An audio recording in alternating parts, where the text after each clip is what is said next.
back in Accra after coming from Cape Coast, and we went to the diaspora, and then we went to go to W.E.B. Du Bois Museum, which is also his house here in Ghana when he lived here. Well, personally, my grandmother Joyce, who is like the leader of this whole group, she donated to have a plaque made for my great-grandmother, my great-grandfather on the wall in the diaspora to show her support for all the ancestors who have come here and everything.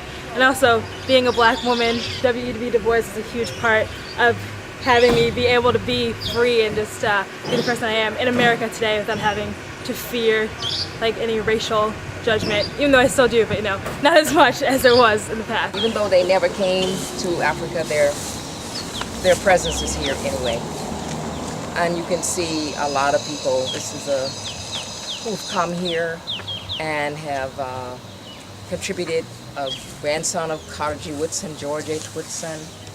A lot of very, very famous people who've come through here. I mean, I'm learning so much about myself just being here. Even like I came here before, but like I was young, so now that I'm older, I'm actually appreciating and understanding everything that's happening, and I really am finding who I am and just realizing little things that it's like I'm connecting to that I never thought I would before. Like in the temple for his burial, they have little chairs that the people, like local Ghanaians made, and there's a symbol that's like is about peace and love, and I really connected to that for some reason. Now I just like want that like in my life, and I don't know. So it's just like you find simple things that you never thought you would that you just connect to and make you feel like you're at home here. The Americans were treating, the U.S. was treating him very badly. They called him a radical communist, everything. They took his passport from him because he was speaking the truth and never bit his tongue about anything.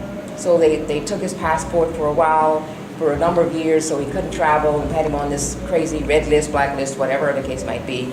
And when he got his passport back, he left the country. He expatriated himself completely, and he said, you know, he was not hopeful that the United States would ever do right by black people. Francophone countries, Senegal, and so on and so forth.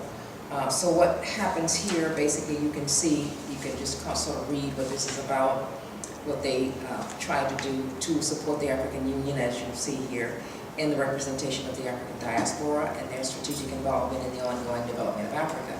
So as people who want to come here and go into business, for example, if you decided you want to come here and open a school or open a clinic or do something like that, or go into some kind of business, you could come through here as Americans, and they would be a place that would give you some information about, or anybody, even from Singapore or whatever. They could, if you didn't get it from your own embassy, obviously you could get information from your own embassy as well.